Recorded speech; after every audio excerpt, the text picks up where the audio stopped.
रुद्राष्टकम् नमामि समीशान निर्वाणरूपं विभुं व्यापकं ब्रह्मवेदस्वरूपं निजं निर्गुणं निर्विकल्पं निरेहं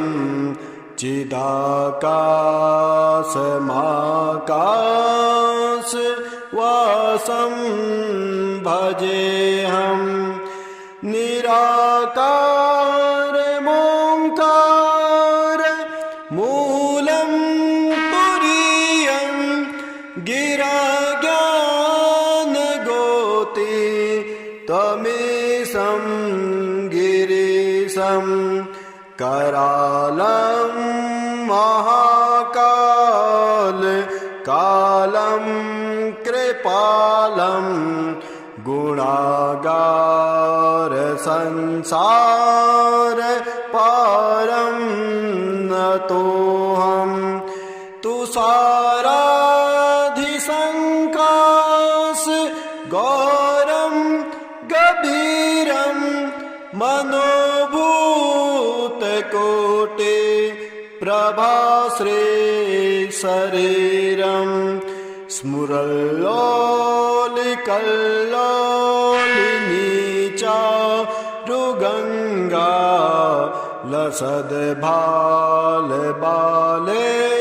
लसद्भालबालेन्दुकण्ठे भुजङ्गा चलत्कुण्डलं भ्रूसुनेत्रं विशालं प्रसन्नाननं नीलकण्ठं दयालं मृगाधीशचर्मां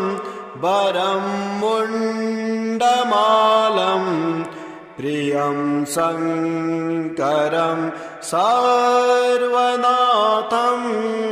भजामि प्रचण्डं प्रकृष्टं प्रगल्भं परेशं मकण्डं अजं भानुकोटे प्रकाशं त्रयः शूलनिर्मूल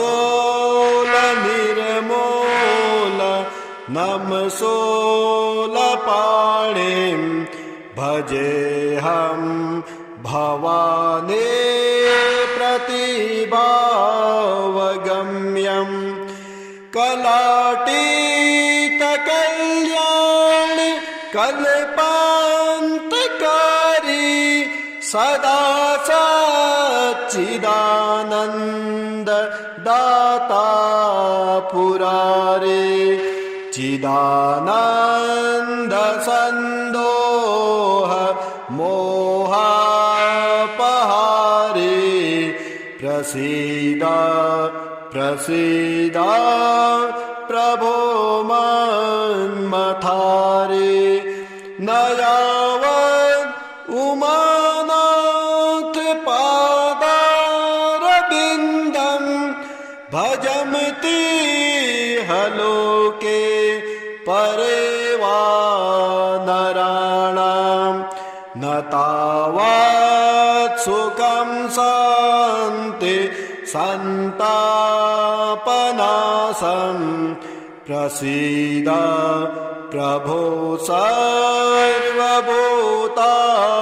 सर्वभूताधिवासं न जानामि योगं जपं नैव पूजां न तोऽहं सदा सर्वदासं भूतोऽभ्यं जराजन्म दुःखौ जताताप्यमानं प्रभो पाहि आपन्नमामि सशम्भो नमामि सशम्भो नमामि सशम्भो प्रभो पाहि नमामि शम्भो रुद्राष्टकमिदं प्रोक्तं विप्रेण हरतोषे ये पठन्ति नरा भक्त्या तेषां शम्भो प्रसीदते। ॐ श्री गणेशाय नमः। उमामहेश्वर स्तोत्रम्। नमः शिवाभ्यां नवयौवनाभ्यां परस्पराश्लिष्टवपुर्धराभ्यां नगेन्द्रकन्या वृषकेतनाभ्यां नमो नमः शङ्कर पार्वतीभ्यां नमः शिवाभ्यां सरसोत्सवाभ्यां नमस्कृताभीष्टवरप्रदाभ्यां नारायणेनार्चितपादुकाभ्यां नमो नमः शङ्कर पार्वतीभ्यां नमः शिवाभ्यां वृषवाहनाभ्यां विरिञ्चि विष्णुवन्द्रसुपूजिताभ्यां विभूतिपाटीरविलेपनाभ्यां नमो नमः शङ्कर पार्वतीभ्यां नमः शिवाभ्यां जगदेश्वराभ्यां जगत्पतेभ्यां जय विग्रहाभ्यां जम्बारिमुख्यैरभिवन्दिताभ्यां नमो नमः शङ्कर पार्वतीभ्यां नमः शिवाभ्यां परमौषधाभ्यां पञ्चाक्षरे पञ्जररञ्जिताभ्यां प्रपञ्चसृष्टिस्थितिसंहृताभ्यां नमो नमः शङ्कर पार्वतीभ्यां नमः शिवाभ्यां अतिसुन्दराभ्यां अत्यन्तमासाक्तहृदम्बुजाभ्यां अशेषलोकैकहिताङ्कराभ्यां नमो नमः शङ्कर पार्वतीभ्यां नमः शिवाभ्यां कलिनाशनाभ्यां कंकालकल्याणवपुर्धराभ्यां कैलासशैलस्थितदेवताभ्यां नमो नमः शङ्कर पार्वतीभ्यां नमः शिवाभ्यामशुभापहाभ्याम् अशेषलोकैकविशेषिताभ्याम् अकुण्ठिताभ्यां स्मृतिसम्भृताभ्यां नमो नमः शङ्कर पार्वतीभ्यां नमः शिवाभ्यां रथवाहनाभ्यां रवीन्दुवैश्वानरलोचनाभ्यां राकाशशाङ्का भमुकाम्बुजाभ्यां नमो नमः शङ्करपार्वतीभ्यां नमः शिवाभ्यां जटिलन्धराभ्यां जरामृताभ्यां च विवर्जिताभ्यां जनार्दनाब्जोग्धभवपूजिताभ्यां नमो नमः शङ्करपार्वतीभ्यां नमः शिवाभ्यां वृषमेक्षणाभ्यां बिल्वच्छदामल्लिकदं वृदाभ्यां शोभावती शान्तवती स्वराभ्यां नमो नमः शङ्करपार्वतीभ्यां नमः शिवाभ्यां पशुपालकाभ्यां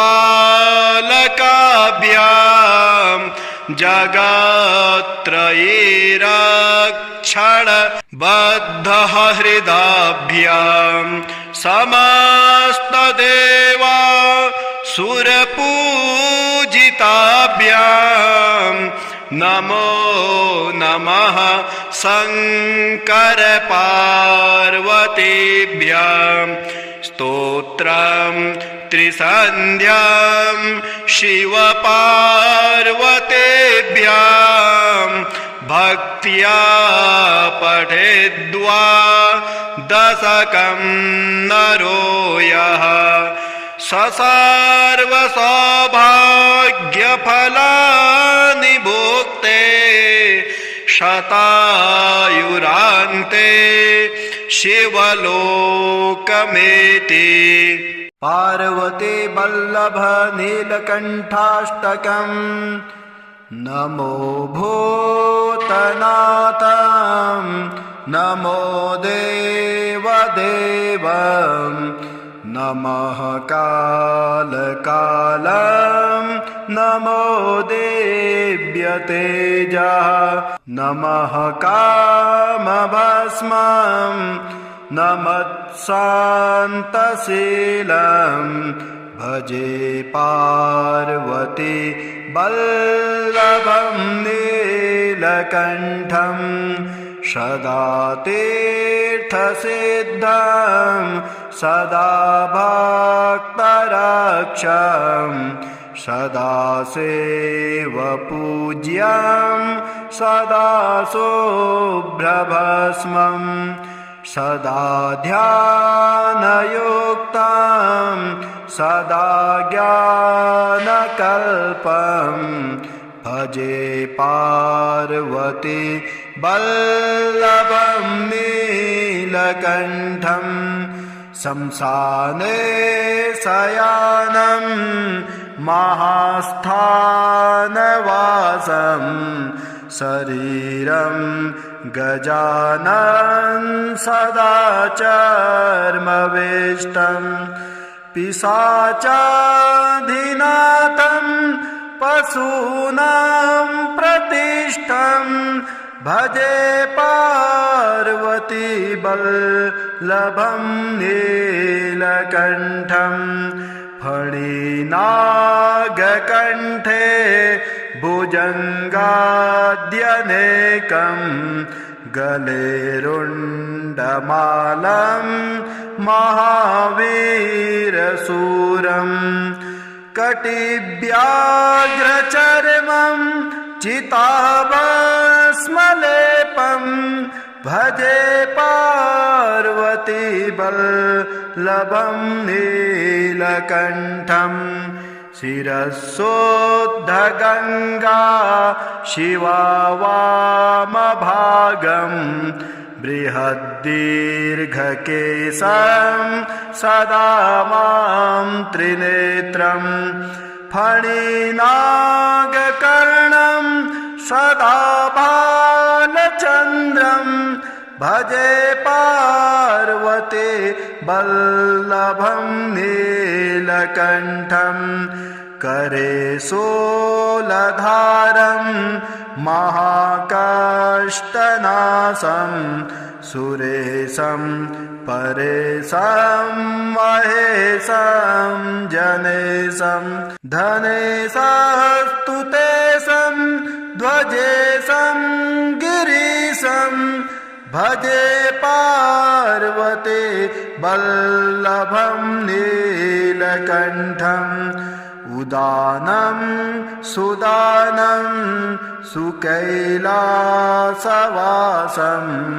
धरा निर्धरं संस्थितं ह्यादिदेवम् अजं हेमकल्पद्रुमं कल्पसेभ्यं भजे पार्वती वल्लभं नीलकण्ठं मुनीनां वरेण्यं गुणं रूपवर्णं द्विजानं पठन्तं शिवं वेदशास्त्रम्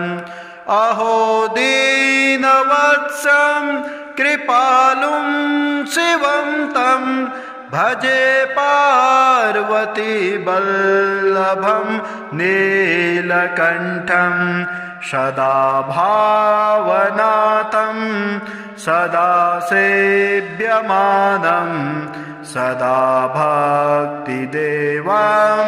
सदा पूज्यमानं मया तीर्थवासं सदा सेव्यमेकं भजे पार्वती वल्लभं नीलकण्ठं भजे पार्वती वल्लभं नीलकण्ठम् रुद्राष्टकं नमामि समीशान निर्वाणरूपं विभुं व्यापकं ब्रह्मवेदस्वरूपं निजं निर्गुणं निर्विकल्पं निरेहं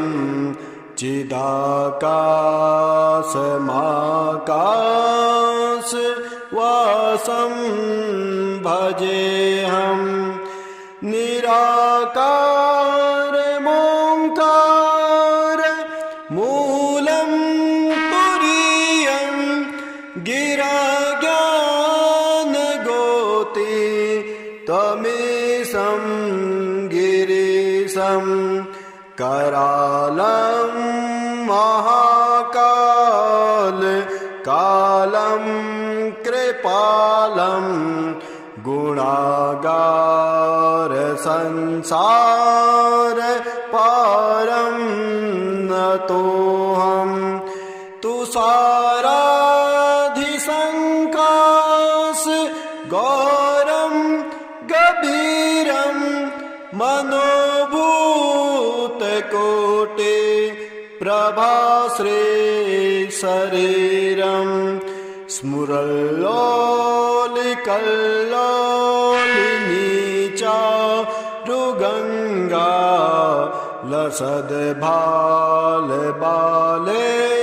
लसद्भालबालेन्दुकण्ठे भुजङ्गा चलत्कुण्डलं भ्रूसुनेत्रं विशालं प्रसन्नाननं नीलकण्ठं दयालं मृगाधीशचर्मां वरं मुण्डमालं प्रियं शङ्करं सर्वनाथं भजामि प्रचण्डं प्रकृष्टं प्रगल्भं परेशं मकण्डं अजं भानुकोटे प्रकाशं त्रयः सोलनिर्मूल नमसोलपाणिं भजेऽहं भवानी प्रतिभावगम्यं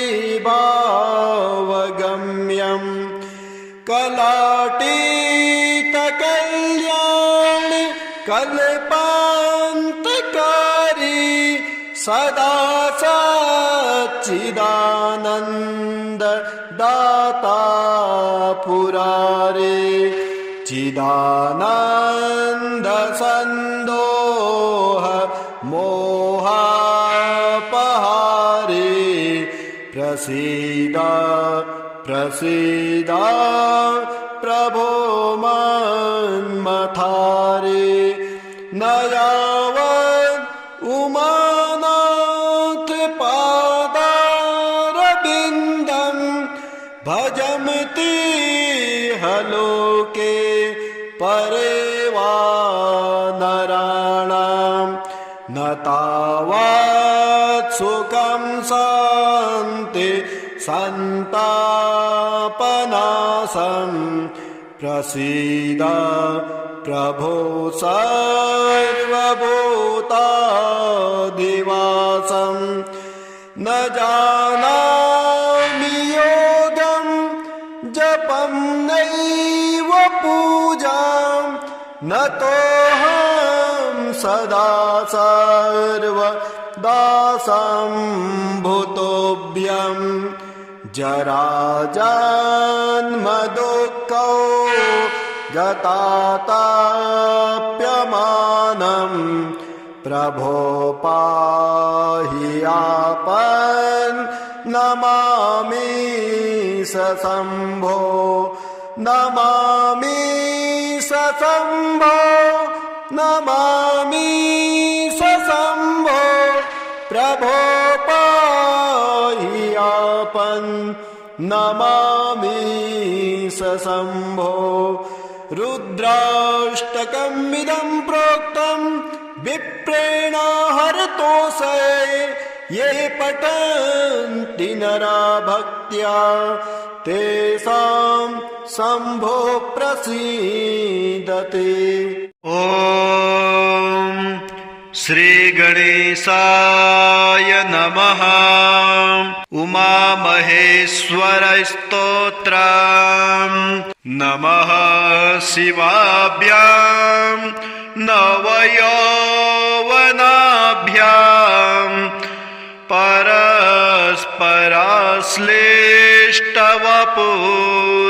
परस्पराश्लिष्टवपुर्धराभ्यां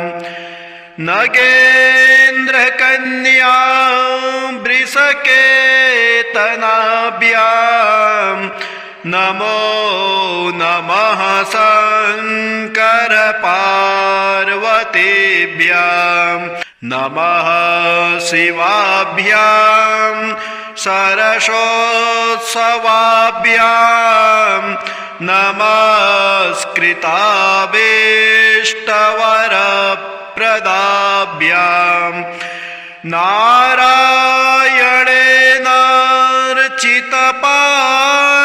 नारायणेनार्चितपादुकाभ्यां नमो नमः शङ्कर पार्वतीभ्यां नमः शिवाभ्यां वृषवाहनाभ्यां विरिञ्चि विष्णुवन्द्रसुपूजिताभ्यां विभूतिपाटीरविलेपनाभ्यां नमो नमः शङ्कर पार्वतीभ्यां नमः शिवाभ्यां जगदेश्वराभ्यां जगत्पतेभ्यां जय विग्रहाभ्यां जम्बारिमुख्यैरभिवन्दिताभ्यां नमो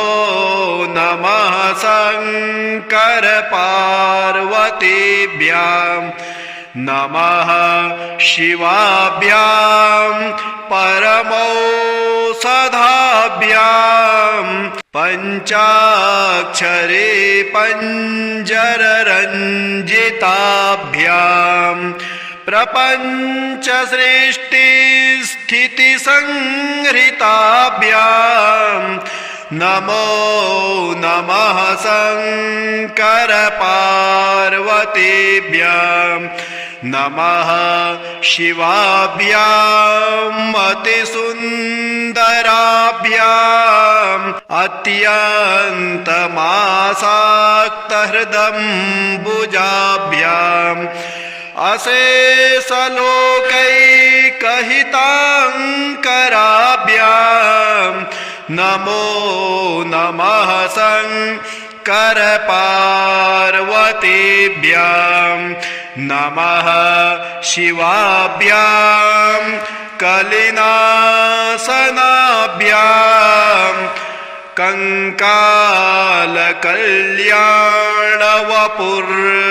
कंकालकल्याणवपुर्धराभ्याम्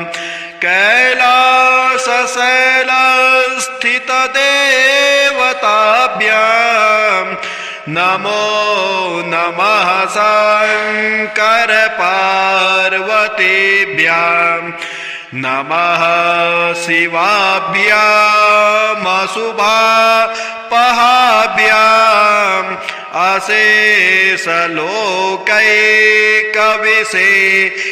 अशेषलोकैकविशेषिताभ्याम् अकुण्ठिताभ्याम् स्मृतिसम्भृताभ्याम् नमो नमः शङ्कर पार्वतीभ्याम् नमः शिवाभ्याम् रथवाहनाभ्याम्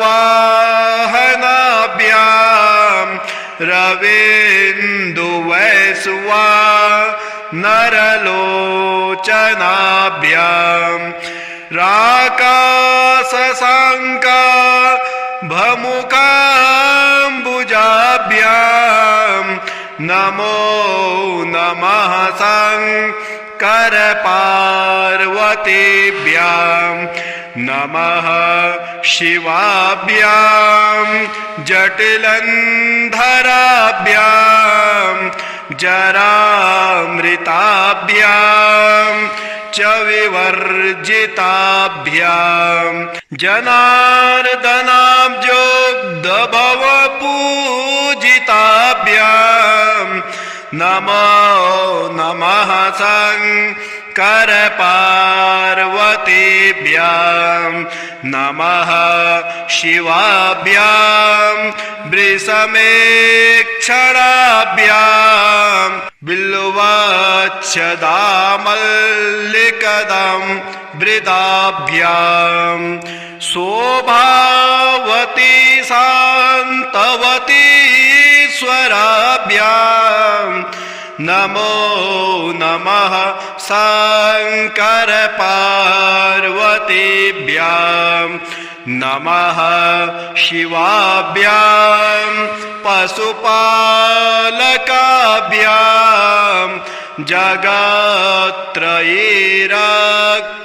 जगत्त्रयीरक्षणबद्धः हृदाभ्याम् समस्तदेवा सुरपूजिताभ्याम् नमो नमः शङ्कर पार्वतीभ्याम् स्तोत्रम् त्रिसन्ध्याम् शिवपार्वतीभ्याम् भक्त्या पठेद्वा दशकं नरो यः सर्वसौभाग्यफलानि भुक्ते शतायुरान्ते शिवलोकमेति। पार्वती वल्लभ नीलकण्ठाष्टकम् नमो भूतनाथं नमो देवदेवं नमः कालकालं नमो देव्यतेजः नमः कामभस्मं नमत्शान्तशीलं भजे पार्वती वल्लभं नीलकण्ठं सदा तीर्थसिद्धं सदा भक्तरक्षं सदा सेवपूज्यं सदा शुभ्रभस्मं सदा ध्यानयुक्तं सदा ज्ञानकल्पं भजे पार्वती वल्लभं नीलकण्ठं शंसाने शयानं महास्थानवासं शरीरं गजाननं सदा चर्मवेष्टं पिशाचाधिनाथं पशूनां प्रतिष्ठं भजे पार्वती वल्लभं नीलकण्ठं फणिनागकण्ठे भुजङ्गाद्यनेकं गले रुण्डमालं महावीरशूरं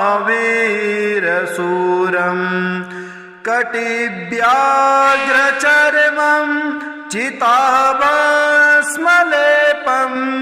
भजे पार्वती वल्लभं नीलकण्ठं शिरसोद्धगङ्गा शिवा वामभागं बृहद्दीर्घकेशं सदा मां त्रिनेत्रं फणिनागकर्णं सदा बालचन्द्रं भजे पार्वती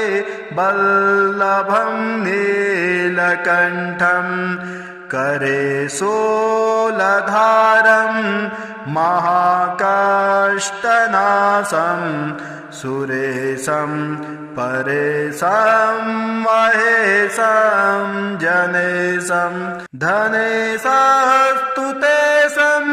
ध्वजेशं गिरीशं भजे पार्वती वल्लभं नीलकण्ठम् उदानं सुदानं सुकैलासवासं धरा निर्धरं संस्थितं ह्यादिदेवम् अजं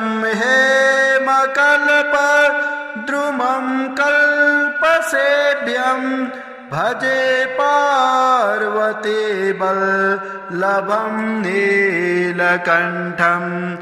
मुनीनां वरेण्यं गुणं रूपवर्णं द्विजानं पठन्तं